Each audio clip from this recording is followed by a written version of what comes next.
And I always felt because I kind of had this like street sense that I was like getting through life. It wasn't. It was emotional intelligence. Everything starts with our thoughts. Thoughts dictate our beliefs, which then dictate the way we treat and view the world, which then becomes our repeated being. And that is our personality, which then is our personal reality. Hey, my name's Santiago Castro, and this is Food for Thought. Today I'm going to be interviewing CEO of Mindcore, multimillionaire Matt Rosenthal. Hey, Matt, thanks for being on here. I really appreciate it. What's up, Santiago? How you doing, man? Awesome. I really appreciate you being on here, man. It's actually my first episode that's going to air on... I'm number one? Yeah, you are number one, yeah. On like podcasts, on cool. YouTube and everything. So I did this before on Instagram, just solely for Instagram as a test run, and it went really well. So I'm launching it as a podcast, and you are the first guest. So I appreciate it, man. I really do. It's an honor for me. And the fact that you insisted that I have a cocktail while we were doing this was like, that's a lot of fun. I got to get you loose. It's a lot of fun. But yeah, no, I really appreciate it, man. And you have an amazing story, and I've gotten the honor to get to know you and spend a lot of time with you. And it's something that I want my audience to really know. You have been very inspirational, and I know that it's something that can really help people, within their journey, because life is not fair and it's not easy, right? So that's the whole purpose of the show. My whole principle is to, at least my purpose in life is to be able to bring freedom out of overcoming the human default, right? So the thing is, we have these set patterns and ways of thinking that really mess us up. And we have to be able to acknowledge that, and say, hey, I can't live my life like this. I have to make the choice to do something different in order to gain something different. So what you have, your story is going to do that for a lot of people, man. So I appreciate it. So you grew up in Jersey, right? I did. Yeah. North New Jersey, half hour outside New York City. Oh, nice. Pretty interesting area. How was that? Most famously known for like the Sopranos TV show. Like, it was a mix of people, it was, but this was like, I was born in the early 70s. So this was like growing up in the 80s. It was a good time, I think, for a lot of people. So I grew up in a town that was a very wealthy town. But I didn't have any money. My family had no money. So it was a weird dynamic because all my friends were like wealthy, or they were the rich kids, and then there was me living in the garden apartments, with no money. So it was a really cool, way to grow up, seeing other people have things. And I'm not sure I can say at that time I had these ideas that I can have what they have, but I do remember being like, oh, I want that. Oh, I don't have that. And it was like a desire kind of really like drilled in there. And it stuck with me for pretty much my entire life. Being the kid who had nothing around people who had whatever they wanted. How was what was your relationship like with your parents? Oh man, okay, that's a whole other episode. My father died when I was 12. That was sudden. He had cancer, and I was my brother was 5. My mother and I didn't have a good relationship, and we never have. It just is what it is. So really my experience when I was, so up until that point, I had like kind of like an okay, normal kind of, everybody has their shit in their family. So but up until my father died, I had my grandparents around, I had a great aunt and uncle, and there was family, and there was holidays. But my home life still wasn't great. My father worked pretty much all the time. He would wake up in the morning, I guess 4 or 5 o'clock, go work in the factory from 6 o'clock to like 3 o'clock, come home and then go do a second job until like 11 o'clock every night. That's all I remember. That's what it was like. My mother just never was good at coping, and just a whole different story. So I never really felt like there was a lot of like a good foundation, because there wasn't. There was no foundation. For sure. It was just like, all right, whatever. Well, little by little, my grandparents died, my father died, my aunt and uncle died. So I really, by the time I was like 12, 13, 14, and 15, I had experienced like death after death after death after death. So it got to be like, oh, that's kind of what happens. That's really young. There really was no relationship with my parents that ever really was something I could rely on in my life. I never knew what it felt like to get hugs from people, to like be in a loving home. It didn't exist. It was pretty fucked up. No, it is. Kids shouldn't have to go through that. What do you? But you did. But sometimes you can't control what the circumstances are. It's true. Sometimes you can. Sometimes you can't. Those circumstances were the circumstances that presented themselves to me, and that was the life that I was given. Yeah.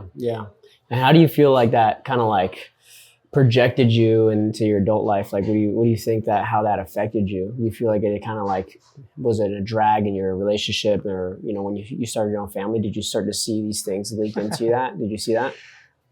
My entire life was defined by. So the thing is, when my father died, I started working almost immediately. I think I was 12, but I turned 13 a couple months later. So I actually went and got a job when I was like 13 and a half. And I never stopped working since then. So I threw myself into, I needed to make money because I don't even know how I knew. I just knew that I needed to make some, maybe it was what I said before. Maybe it was seeing it around me, but I also didn't like feeling like I didn't have anything. So I began to work all the time. And back in Jersey at that time, you really weren't allowed to work. But I had friends whose parents gave me jobs in their offices and things. So I began working 40 hours a week. By the time I was like 13 and a half, 14 years old, I would come home from school, work every day.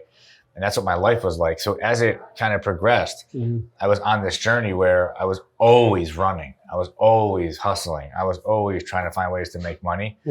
And I literally never stopped, like up until this moment. I mean, that's what I did. Yeah. I did terrible in school. SATs, I mean, I graduated in the bottom of my class. And my SATs, I think I was like 800 or something, which is like really bad.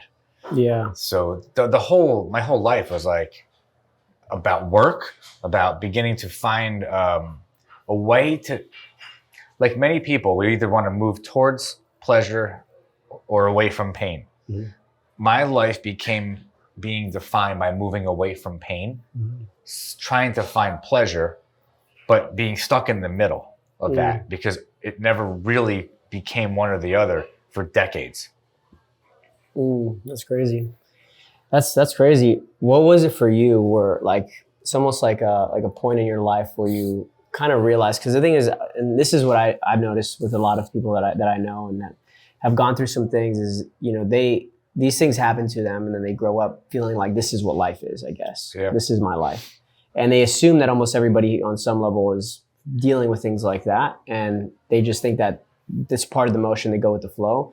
But what was it for you when you're like, this is something that I need to address? Like, this is something that I should actually go back and try to dissect and really root out these things because it's, affecting your relationships. And what was it for you that made you do that? That just happened like 2 years ago. Oh, wow. So I'm 49. I turned 49 a couple of weeks ago. Wow. So that just happened 2 years ago. I never stopped. Like, just think about that. So I went through my teens, through my 20s, through my 30s.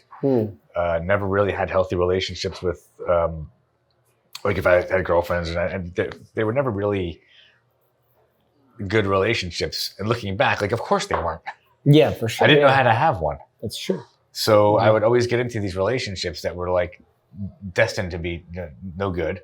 So it was a couple of years ago. It was it was a confluence of events, right? It was about 6 years ago. I'll try to tell you this as fast as I can. It was about 6 years ago. I had done a business deal where I took the company that I had built, a little company, and I did a merger with another company. So I had a new partner.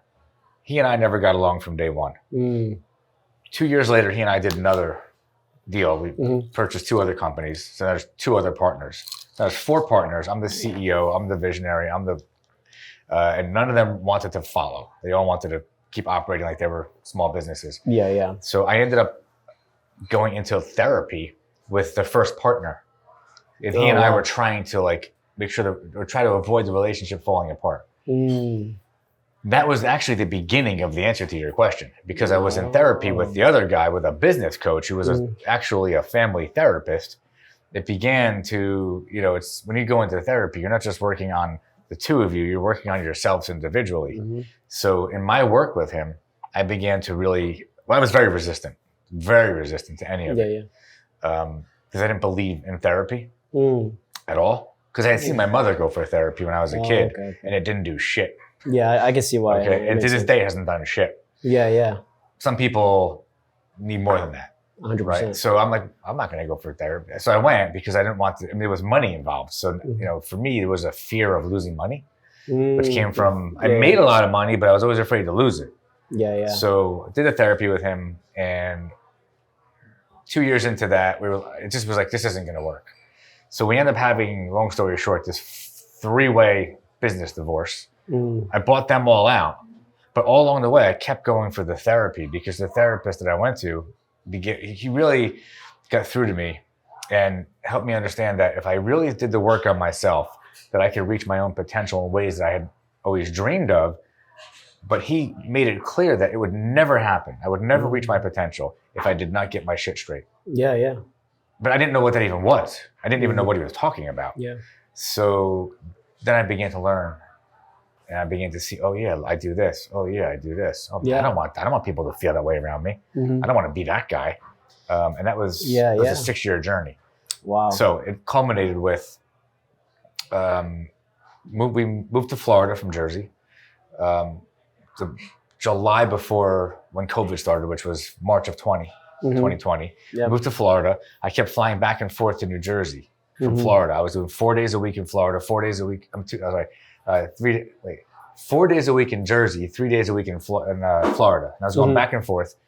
It was wearing me down. I was running my company. I was networking. I was taking people out. It was just the whole thing. And that was obviously, so I was never home. So that was, so I had a bad situation in my marriage already, which I had been ignoring for years. And the therapist is telling me, he's like, you have a problem and you need to pay attention to it. And I was like, nah, it's fine. It's fine. Don't worry about it. And it wasn't fine. And it was mostly because of me. Nothing's ever, but I was like not doing the right thing. For sure. So that happened. I'm flying back and forth. I got the flu, which I've never had in my life. I got the flu in November. COVID hit in March. Now we're all home together, and all of that at once.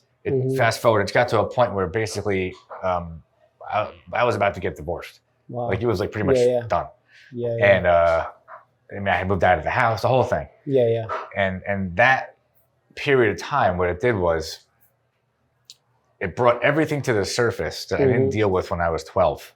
Yeah. That's what happened. Yeah. So I lost like 20 pounds. I was like in bed for like 3 weeks. And I didn't even know why. I was like, what the hell's going on?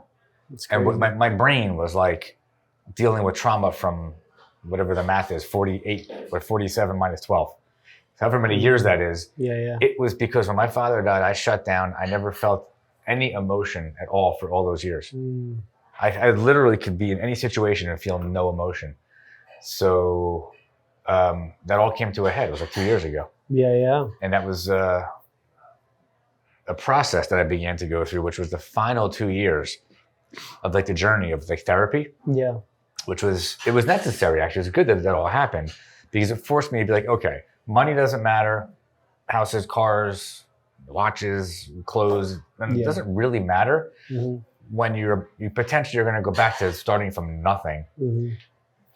And it did the whole, it's like, it just hits you pretty hard. Yeah. So I did a lot of work. I worked harder than ever for about a year.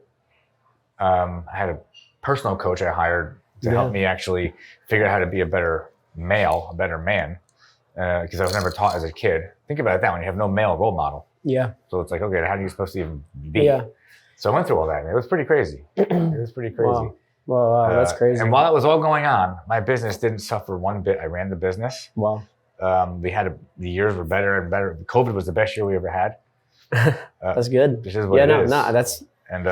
That's good. So that all happened. That just all ended. Like that whole process came to an end, so to speak, where almost like I closed the chapter on that about a year ago. Yeah. Wow. And I forget what the question even was, but no, you answered it. I was asking, like, what was it for you that made you realize, like, I need to deal with this stuff?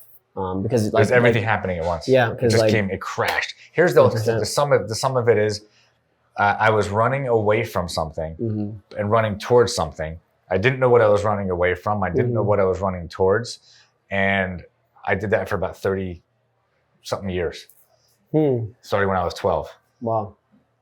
I would have I would make more money, get a bigger house, get a Porsche, join a country club. And it satisfied me for a minute, and then I was over it, and it was never enough. Yeah. Because I was searching for something that I wasn't aware of, which was peace. Yeah. It was peace. That's good, man. Do you feel like the reason why you like, because you could have easily, go do drugs, rob people, whatever. You could have gone any lifestyle. But do you think it's because as a kid you saw two main factors that you pointed out was you saw your dad work a lot, and then you saw your friends' parents have a lot of money, and those two things I feel like might have kind of like combined once your dad died to cope with the loss of him, right? Do you think that, or do you think it was something else? I can't say through all the work that I've done on myself that I ever really connected it was that I saw my dad work a lot, because I was 12 when he died. I did see him work a lot, but it wasn't like a positive thing. We were poor. Like he wasn't making any money. Yeah. He was just trying to survive. 100%. I actually can't tell you. So my grandmother, my mother's mother, has told me that I am my grandfather, an entrepreneur. To answer your question, I think it's part of it is just who I am. Like I think I was destined to have these traits, like these characteristics. I can't say anybody taught me. I was many stories. There's people who are like, this is what I grew up with. I had no choice. I had to work. I guess I did have a choice. I could have done nothing and had nothing. But I can tell you that, nope, I need to work. If I wanted a bike, I needed to work. I worked. I bought a 10-speed bike. I drove it all over town. I worked. You have no idea what I'm talking about right here, but I wanted a stereo. I had to go to Radio Shack and buy one piece at a time. I saved up and I bought the receiver, kept working, saved up, bought a double cassette deck, kept working, saved up, bought one speaker at a time. You had to build it up. Bought the cable that runs between the speakers. I literally bought and built everything I had as a child. So, I don't actually know why. I don't know where that comes from. My grandmother used to tell me I'm my grandfather. And that I do know that part of the family was very entrepreneurial. They were all very hardworking. They were all my grandparents were immigrants, most of them except for one, and even that one, her parents. So my great grandparents were all immigrants, and of course my grandparents. So, it's just what I know. Yeah. Now I will tell you that my kids can turn around and say that all that they've seen and they've experienced, that hard work and persistence and dedication is something that they've seen and that they've learned from their home life. Yeah. They can tell you that. And they can also tell you that they've watched, my older daughter has watched us go from one place to the next to the next. She can recall it. She's seen the changes over time. I never had that. I lived in an apartment until I went to college. I shared a bedroom with my brother. He had a bed. I had a bed. Underneath the bed was storage. We had one little closet, and we shared the closet. And we had one dresser. I had half. He had half, and that was it until I was 18 years old. Till I left and went to college. That's a lot of like motivation. For sure. Yeah, that is true. That's true. Do you feel like, as you were kind of like going and chasing your ambitions, do you think that this like you said, it's almost like you were numbing yourself. Like you said, you were just kind of like I was numbing myself. Were you doing that through working? Do you feel like, or did you have other outlets of numbing yourself? Okay, that did come out in all my work. There's no question that the way that I'm wired, I get an adrenaline rush. Like I love working. For sure, yeah. I do. Like it's actually pretty fucked up. I could work 24/7 and just never go home. Yeah. And it's not because I don't want to be home. Like, I love working. I love the sense of checking off lists. I love the sense of getting things done. I love the sense of building something. I'm a very creative person. I can't like paint the picture, but you give me a problem, I can solve it. I can tell you how to solve it. I can take it from start to finish. I can give you the plan. I can tell you how to do it. I mean, it's like a creative thing. And I will tell you where that comes from. This will be helpful to you. I learned this from the process. When you grow up in a home where there's a lot of things that are disoriented, things are out of order. There's chaos. What children tend to do is they create their own mechanism for creating order.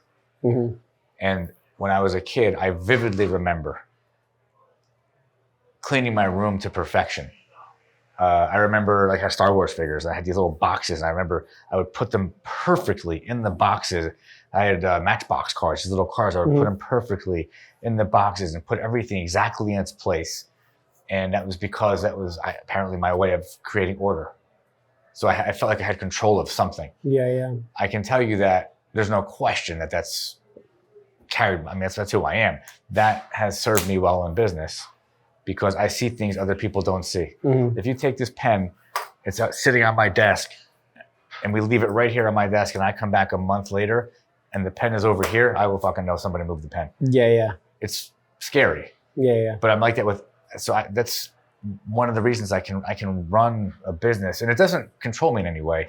It's kind of like a superpower, but it comes from dysfunction. Yeah. It's what it is. And people I know are like, how do you see the things you see? How do you even know there's a problem there? Like, or how'd you see that opportunity? I'm like, yeah. I see everything. I can see, I can relate with that because, growing up, it feels like there's a lot of issues that you can't solve. Like, for example, death, you can't solve that. It's not a problem to be solved. It's a fact of life. Yeah. So what you do as a kid is you try to then find things you can solve.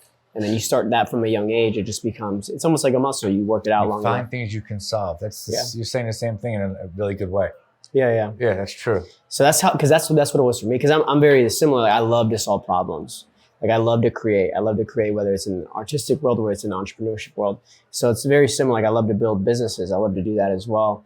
But that's what I felt like. That's for me. It was like there's a lot of things when I was a kid that was chaotic, of like things that I couldn't control. Like, my mom moved here from Colombia, and we didn't have a place to stay. We were like pretty much hopping, like couch hopping. And there was times where she didn't have her papers, and she would take me to work with her. And then one day they'd say, "Hey, you don't have your papers," and we had to leave, and she couldn't work there anymore. Wow. And I remember that, and I would want to help. I would want to help her, but I couldn't. And I felt like, seeing that as a young age, I've always felt like sticks with you. Exactly. Yeah, I've always wanted to solve problems, whether personal, business, whatever it is. So, and it becomes an addiction in a sense, in a good way. It is, yeah. Because I love to solve problems, but now it's more of like high level problems. I don't like to deal with, like annoying problems now, but it's just, I relate with you on that. And I love that about you, because it's a huge skill to have. And my next question is for you, because you recently, kind of started this journey of like really getting to know yourself, which is something huge and a lot of people don't do, surprisingly. And it's super, it's like, you're the one person that you're with 24/7 and you don't even know them that well. Right. It's kind of scary to think, right? But how does that feel to now understand the way you do things, the way you see things? Because that's how every time when I'm frustrated or when I'm angry, if I do something and I know that it's not I get angry at something, I always question, why did that trigger me? Like, what is it about that? It's very intuitive. Yeah. So but it's a different way of living. And how does that feel for you? You know what I mean? What is that? Is it freeing? Is it like, does that free you to be able to understand yourself better? What is that like for you? So I feel at peace now. I'm not racing against something that I don't know what I'm racing against, or chasing something that I don't know what I'm chasing. I feel like really present in pretty much every moment and everything that's going on. I feel gratitude, which I had no concept of a couple of years ago. And I'm able to feel joy. I mean, I walk around we're down here by the ocean. I walk around outside and I literally soak in oh my God, the air, the sound of the water. Like, when I walk around my development where I live now, I see the flowers, the water, the bridges and everything. And I soak it in. I can see it. I can feel it. I can sense it. Yeah. So and the other thing is, I actually can now feel when I'm talking to people. I can connect with people. I can feel emotions. I couldn't do that before. Which is, by the way, it's that's a whole other thing. Yeah. Because to actually feel somebody else's emotions and be able to be almost like an empath, to be. Yeah. Remember, I spent all those years feeling nothing. Yeah. Cold as ice. Yeah. And all of a sudden it turned on. And I'm like, it feels holy shit, that's a lot of stuff. Yeah, it's a lot. It's a lot. And it was overwhelming at first. No, it is. It's almost like you're driving a really fast car. I cried a lot, actually. Yeah. And that's a lot. Yeah. And that's what the hell's going on? It is kind of like driving a really fast car that you're not used to. Yeah. It's a lot of horsepower. And what do you feel about that? Because the thing is, at least in my generation, I feel like it pisses me off, but a lot of people feel like this emotionlessness, this being ice cold, not caring about anything is almost like a trend. It's cool. I don't care about anything. I'm just here to hustle, whatever. How do you feel about that? knowing that you've been in a place where like you didn't other feel people? yeah, like people thinking that it's almost, at least with my generation, I don't know, I'm sure this is not with you, because at least what's happening now is a lot of these things are becoming almost like trends in a sense, where like there's a lot of artists or a lot of people out in society that say, oh, like, I don't care about my feelings, I don't care about this girl, I don't care, like, I got my heart broken, whatever. So my life is IDK, not IDK, I don't give a fuck, right? That's kind of like their motto, right? Yeah. IDG. Okay. Yeah, IDGF is really what it is. I know where that's gonna go for them. And then and it's like almost like they feel like, almost how you say like you being able to solve problems is a superpower. They feel like not being able to feel things is a superpower. They feel like now that they're not going to be, nobody can break their heart because they don't feel it.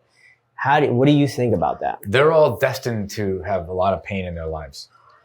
That's what I feel about it. Because I've been on that, train, and like the thing is, what you're going to do is, first of all, the whole concept is bullshit. Yeah, I agree. You're putting that up just to protect yourself from feeling pain because you don't know how to cope. 100%. So if you just figure out how to cope and how to be present and how to it's easier said than, it's not as easy. What's the expression? It's harder to do. It's easier said than done. Yeah. Easier said than done. Yeah. But they're going to suffer. They're going to have relationship problems. They're going to have problems in their work. If they are entrepreneurs and they're trying to start something, they're going to have a rude awakening.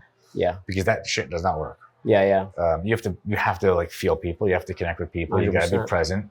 You got to be like, it's all about connections and feelings. So they're going to struggle. I wasn't aware that was going on out there. It's something that I've witnessed, because I've rode that train. Where I was in a point where I'm like, oh, I don't feel anything. I don't care about anyone, and I was very manipulative and all that stuff. And I realized that was actually a huge setback. It's huge. Because now being an entrepreneur, there's a thing called emotional intelligence.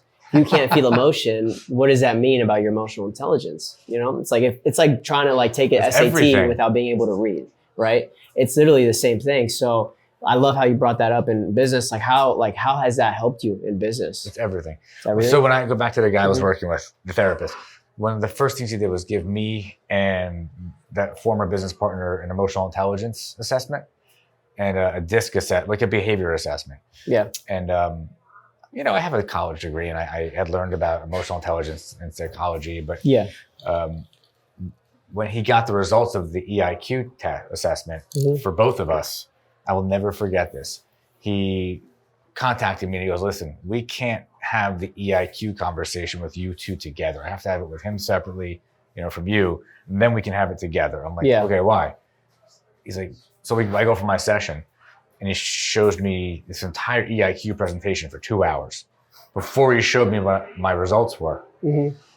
And which was good because I understood like really what emotional intelligence is. Being able to know, not just being able to read or feel how you're feeling, but to know that my words or actions, verbal, nonverbal, whatever, tonality, all my communications, the impact it's going to have on how you're feeling and how you're going to feel, and to be aware of that back and forth in the entire exchange of emotions. It's very powerful.